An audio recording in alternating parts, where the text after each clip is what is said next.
ನಮಸ್ತೆ Karnataka, welcome back to my channel. ನಾವಿವತ್ತು ಬಂದಿದ್ದೀವಿ ಶ್ರೀ ಉದ್ಯಾನ ವೀರಭದ್ರೇಶ್ವರ ಸ್ವಾಮಿ ದೇವಸ್ಥಾನಕ್ಕೆ. ಇದಿರೋದು ತುಮಕೂರು ಮತ್ತು ದಾಬಸ್ಪೇಟೆ ಮಧ್ಯದಲ್ಲಿ ಹಳೆ ನಿಜಗಲ್ ಅಂತ ಊರಿದೆ, ಅಲ್ಲಿದೆ ಇದು. ಸೊ ಇಲ್ಲಿ ಬಂದು ಕಲ್ಲಿನ ವಿಗ್ರಹ ಇದೆ, ಕಲ್ಲಿನಲ್ಲೇ ಕೆತ್ತಿರೋಂಥ ಗಣಪತಿ ದೇವರು. ತುಂಬ ಚೆನ್ನಾಗಿದೆ ನೋಡಲಿಕ್ಕೆ, ಎಲ್ಲರೂ ಒಂದು ಸಲ ಬನ್ನಿ. ಆದ ನಂತರ ನಾವಿವಾಗ ದೇವಸ್ಥಾನ ಮೇಲ್ಗಡೆ ಹೋಗೋಣ. ಮೇಲ್ಗಡೆ ಹೋದರೆ ಶ್ರೀ ಉದ್ಯಾನ ವೀರಭದ್ರೇಶ್ವರ ಸ್ವಾಮಿ ದೇವಸ್ಥಾನ ಇದೆ. ಇದು ಬಂದು ಇಲ್ಲೇ ಪಕ್ಕದಲ್ಲೇ ಇರೋವಂಥ ಭದ್ರಕಾಳಿ ಸಮೇತ ವೀರಭದ್ರೇಶ್ವರ ಸ್ವಾಮಿ ಅಂತ ಇದೆ. ಅದರ ಅಣ್ಣ ಅಂತ ಹೇಳ್ತಾರೆ. ಹಾಗಾಗಿ ಇದಕ್ಕೆ ತುಂಬ ಶಕ್ತಿ ಪವಾಡ ಜಾಸ್ತಿ ಅಂತ ಹೇಳ್ತಾರೆ, ನಾವು ಕೇಳಲ್ಪಟ್ಟಿದ್ವಿ. ಇಲ್ಲಿ ಬಂದು ತುಂಬ ಚೆನ್ನಾಗಿದೆ ಲೊಕೇಶನ್ ಎಲ್ಲ. ನಾನೀಗೆ ಮೆಟ್ಲು ಹತ್ಕೊಂಡು ಬಂದೆ. ಹೊರಗಡೆ ವರಾಂಡ ಚೆನ್ನಾಗಿದೆ. ವರಾಂಡದ ನಂತರ ದ್ವಾರ ಬಾಗಿಲು. ಒಳಗಡೆ ಹೋದರೆ ದೊಡ್ಡ ಬಂಡೆ ಕಾಣಿಸುತ್ತೆ. ಲೊಕೇಶನ್ ಎಲ್ಲ ಚೆನ್ನಾಗಿದೆ, ವ್ಯೂಸು ಎಲ್ಲ ವ್ಯೂ ಚೆನ್ನಾಗಿದೆ. ಒಳಗಡೆ ನೋಡಿ, ಈ ಥರ ದೊಡ್ಡ ಬಂಡೆ ಇದೆ. ದೊಡ್ಡ ಬಂಡೆಗೆ ಹೊಂದ್ಕೊಂಡಂಗೆ ಗೋಡೆ ಕಟ್ಟಿದ್ದಾರೆ. ಗೋಡೆ ಕಟ್ಟಿರೋದು ಬಂದು ಪಾಕಶಾಲ ಅಂತಂದರೆ ಗೊತ್ತಲ್ಲ, ಭಕ್ತಾದಿಗಳಿಗೆಲ್ಲ ಅನ್ನ ಸಂತರ್ಪಣೆ ಮಾಡೋಕ್ಕೆ, ಪ್ರಸಾದ ನೀಡೋಕ್ಕೆ ಪಾಕಶಾಲ ಮಾಡ್ಕೊಂಡಿದ್ದಾರೆ ಬಂಡೆಗೆ ಹೊಂದ್ಕೊಂಡಂಗೆ. ಇಲ್ಲಿ ವೀರಭದ್ರೇಶ್ವರ ಸ್ವಾಮಿ ದೇವಸ್ಥಾನ ಎದುರುಗಡೆ ನಂದಿ ವಿಗ್ರಹ ಇದೆ. ಇವರು ಬಂದು ಪೂಜಾರಿ ಮಗಳು. ಈಗ ನಾವು ಒಳಗಡೆ ಹೋಗೋಣ.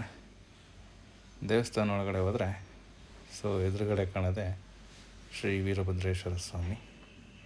ಇದು ಬಂದು ಸುಮಾರು 16 ಅಡಿ ಇದೆ ಅಂತ ಕೇಳಲ್ಪಟ್ಟಿದ್ದೀವಿ. ದೊಡ್ಡ ಬಂಡೆಯಲ್ಲಿ ಒಂದೇ ಕಲ್ಲಲ್ಲಿ ಕೆತ್ತಿರೋಂಥ ವಿಗ್ರಹ ಆಗಿದೆ. ನೋಡೋಕ್ಕೆ ತುಂಬ ಚೆನ್ನಾಗಿದೆ. ತುಂಬ ಪವರ್ಫುಲ್ಲು ಅಂತ ಹೇಳ್ತಾರೆ. ತುಂಬ ಪವಾಡಗಳು ಜಾಸ್ತಿ ಅಂತಲೂ ಹೇಳ್ತಾರೆ ಪೂಜಾರಪ್ಪರು.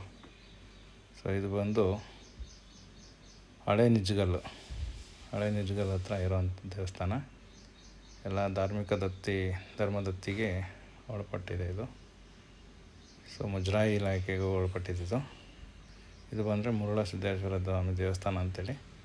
ಇದು ಬಂಡೆ ಹೊತ್ಕೊಂಡಂಗೆ ದೇವಸ್ಥಾನ ಇದ್ದು, ಎದುರುಗಡೆ ನಂದಿ ವಿಗ್ರಹ ಇದೆ.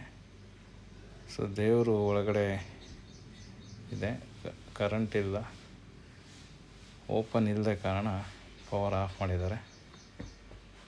ಹಾಗಾಗಿ ಸ್ವಲ್ಪ ಕಾಣಿಸುತ್ತೆ, ದರ್ಶನ ಮಾಡ್ಕೊಳ್ಳಿ ದಯವಿಟ್ಟು. ನೆಕ್ಸ್ಟ್ ಬಂದುಬಿಟ್ಟು ಶಿಖರ ಬಸವಣ್ಣ ಅಂಥೇಳಿ. ಇದು ಮೇಲ್ಗಡೆ ಇದೆ. ಮೇಲ್ಗಡೆ ಹೀಗೆ ಹೋದರೆ ಇದಕ್ಕೆಲ್ಲ ಮೆಟ್ಟಿಲುಗಳು ಸಹ ಇದೆ ಮೇಲ್ಗಡೆ ಹೋಗೋಕ್ಕೆ. ಶಿಖರ ಬಸವಣ್ಣ ಅಂತ. ಶಿಖರ ಬಸವಣ್ಣ ಸ್ವಾಮಿ ಬಂದು ಈ ಉದ್ಯಾನ ವೀರಭದ್ರೇಶ್ವರ ಸ್ವಾಮಿ ಎದುರುಗಡೆ ಇರೋಂಥ ಕಲ್ಲಿನ ಮೇಲ್ಗಡೆ ಮಾಡಿದ್ದಾರೆ. ಯಾರೋ ಇಲ್ಲಿ ನಾನು ದೇವರು ಅಂತ ಬರೆದಿದ್ದಾರೆ. ತುಂಬ ಖುಷಿ ಆಯಿತು. ಆ ಮನುಷ್ಯ ನೋಡಿದ್ರೆ ಹೇಗಿದ್ದಾನೆ ಅಂತ ಗೊತ್ತಿಲ್ಲ, ಬರೆದ್ಬಿಟ್ಟಿದ್ದಾರೆ. ಇಲ್ಲಿ ಕಾಣಿಸೋದೆ ಶಿಖರ ಬಸವಣ್ಣ ದೇವಸ್ಥಾನ. ಇಲ್ಲ ವ್ಯೂ ನೋಡಿ, ತುಂಬ ಚೆನ್ನಾಗಿದೆ. ಇಲ್ಲಿ ಯಾವಾಗಲೂ ನವಿಲುಗಳು ಇರ್ತವೆ, ಕೂಗ್ತಾ ಇರ್ತದೆ. ಈ ಕಡೆ ಬಂದರೆ ಎಡಭಾಗಕ್ಕೆ ಕೆರೆ ಕಾಣಿಸುತ್ತೆ. ಇದು 360 ಡಿಗ್ರಿ ವ್ಯೂ. ಅಲ್ಲಿ ನೋಡಿ, ಎಡಭಾಗದಲ್ಲಿ ಕೆರೆ ಕಾಣಿಸ್ತಾ ಇದೆ. ಕೆರೆನೂ ತುಂಬ ಚೆನ್ನಾಗಿದೆ. ಇದೇ ಶಿಖರ ಬಸವಣ್ಣ ದೇವಸ್ಥಾನ. ಬಸವಣ್ಣವ್ರು ಕೂತಿದ್ದಾರೆ. ಈಗ ಯಾರಾದರೂ ಬಂದರೆ ಒಂದು ಸಲ ಭೇಟಿ ಕೊಡಿ, ಚೆನ್ನಾಗಿದೆ.